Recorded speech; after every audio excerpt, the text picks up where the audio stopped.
So I don't say this as a conference. I want it to be a class, if you know what I mean. I'm going to ask you very few questions. So how many of us are journalists here? How many of us do social media? Everybody. So I assume you're a journalist. So how many people write letters and do the traditional way of writing letters and posting it, putting like a kiss on it and posting it through the post? Nobody. Oh, just one person. Is the old guy here then? Okay. So how many of us use ChatGPT?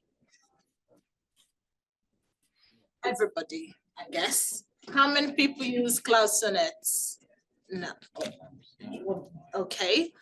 So I know we're very familiar about ChatGPT.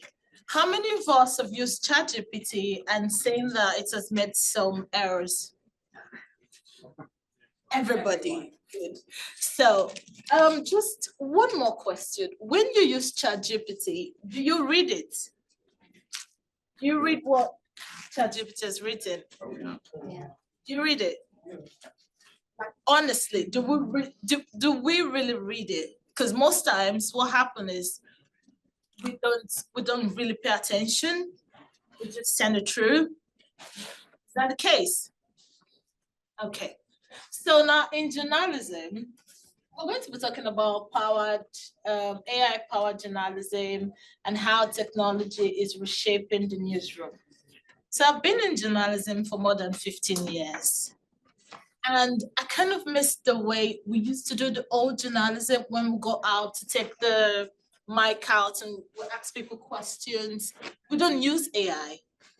Then I think that AI was just coming up, but we were doing the thing, writing ourselves and all that.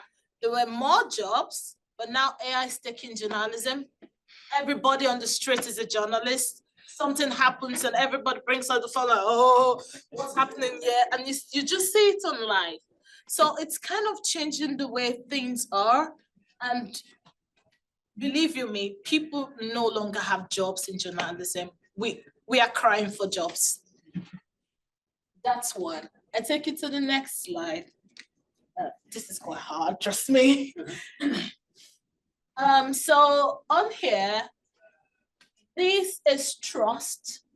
In journalism, there are ethics. It has to be accurate, it has to be balanced, it has to have trust. You using AI for journalism, it's just like you don't know what you're doing. If someone had produced AI, I mean, AI didn't come from heaven, it didn't just fall down. It's like a large text all put together. So I give you an example. This year they had the World Health Organization, I think they did something, I think it was on malaria. I was in the office, trust me, I use this AI too as well. But on that particular day, I had a call from my daughter's school, so I was in a hurry to drive her to the school. She had a bump, a bad one at that. So I just used ChatGPT to prompt, oh, what's happening? I prompted it and it gave me, World Malaria Day. Trust me, the theme was for last year and it was all rubbish. I didn't read it and that was it.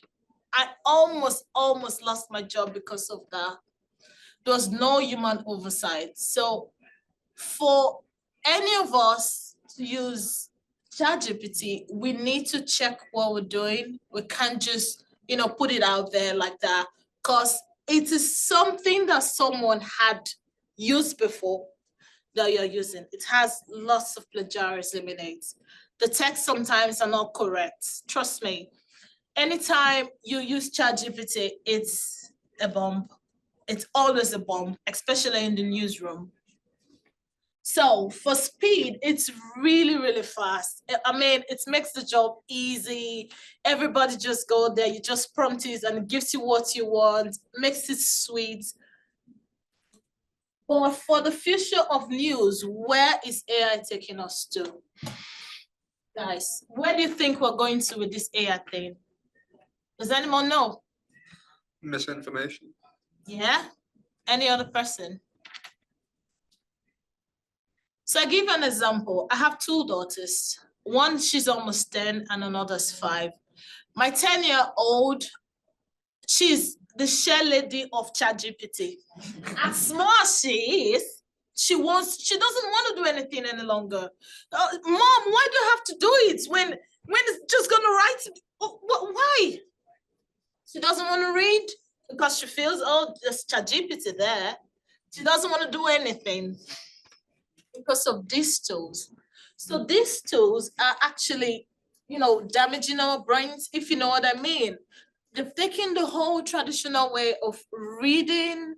They've taken the whole traditional way of writing letters to our loved ones. They've taken the whole traditional way of reporting news accurately. There's nothing like that any longer, trust me, even in the newsroom as well. So for these news you see, I don't know if they're actually factual these days in journalism. The next slide. So it says, what newsroom used to be like. In the past, newsrooms were very busy spaces filled with journalists, editors, photographers everywhere. We all used to have fun. But these days, it's no longer like that. You could stay in your house and just write a story. Your editor doesn't know if you went on the streets to get a story because of AI. So presently in journalism, there are lots and lots of lies because of AI and ChatGPT and CloudSonnet, all the tools, they all lie to us. And trust me, I'm part of it because I use it as well. But I try as much as possible to check what I'm doing. And most times I'm always wrong with it. Always wrong. So reporters used to gather news stories by going to the field, interviewing people, making sure that stories are balanced. Editors, you come back to the newsroom, editors are there just to look at the stories line by line. That process was slower, had more accuracy. Unlike now, they'll have a very fast process and it's not accurate. We don't know what we're giving to the public. Misinformation everywhere. It's fast, but no, plagiarism is not accurate, it's not fair, it's not balanced, it's not concise.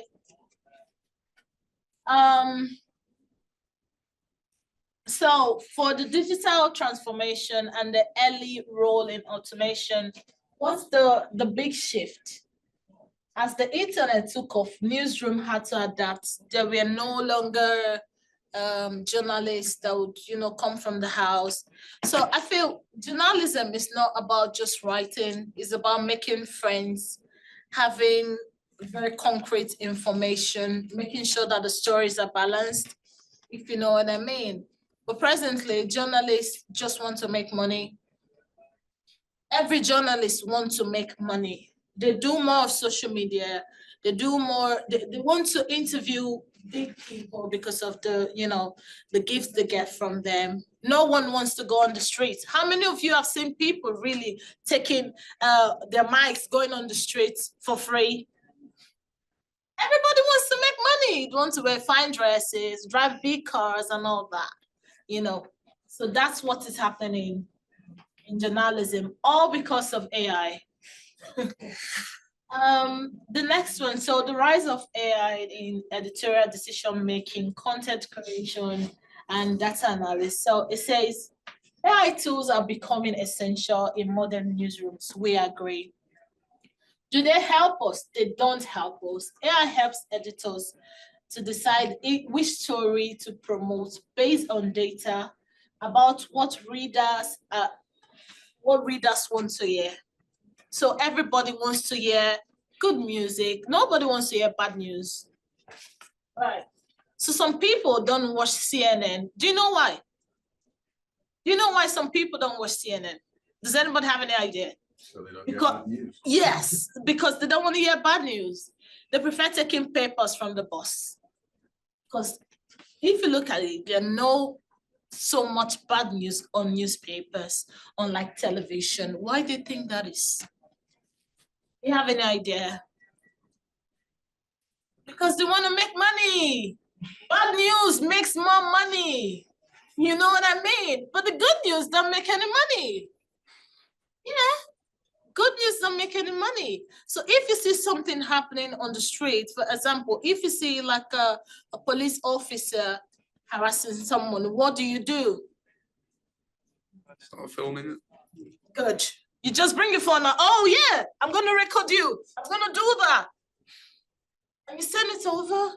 And there are a lot of freelance people out there making money. Like they're making hell of money. They're not journalists, they're just freelance and they pay them. They said you're freelance, right? But they pay them. Why do you think people do that? They're all over the streets making news because they want to get money. And it's all AI based. So journalists use AI to analyze massive amounts of data. In this country, in the UK, so for every establishment, they have data that is sent to journalists that we use to create stories, which are very factual. Or some of the journalists try as much as possible to play down this data. For example, data from West Midlands Police, they always have data of crime and all that they put out there. Or some people deliberately play down this data because they want to make more. And AI in our everyday lives. Everybody uses smartphones. We have our workplace automations that we use. We also have productivity tools. We have personal assistants. You see, he's pressing his phone. He's pressing his phone as well. AI, we have AI in our lives. We just have to minimize the way we use it because it's actually damaging us without us knowing it. In the morning when we wake up, in the traditional way, what are we supposed to do? Does anybody know? When you wake up in the morning, what's the first thing you do? Check your phone. Yeah, pray, another thing. Most people don't pray in this country, trust me. What's the first thing we should do, at least when you wake up? All the others set alarm. Yeah, any other thing? Eat breakfast. Yeah, but these days, when you wake up, what's the first thing we do? We pick our phones? We pick our phones. That's the first thing. You want to see the WhatsApp messages. You want to see if there's any mail there. You want to see. In fact, the phone wakes you up because you set an alarm on the phone. So it wakes you up. Alexa's there as well. Alexa wakes you up as well. So we're all into AI. Everybody's into AI. Even the newborn baby.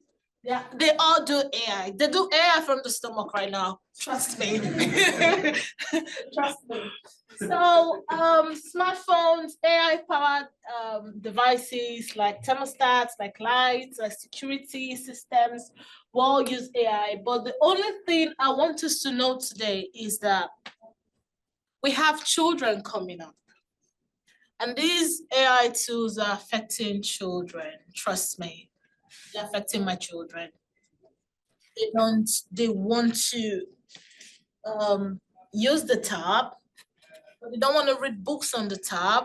They want the tab to read the books to them. So that's what they do now. And I feel you don't have like a full understanding. Your concentration is not full when you just listen and you're doing something else. Like you have a divided attention on like when you carry a book to read, if you know what I mean. Your whole mind is in it. But when you just listen and do something else, it's quite different. So the kids of nowadays, they don't want to pick a book to read no more because they feel ChatGPT is there and it can prompt, we need to reduce the screen time.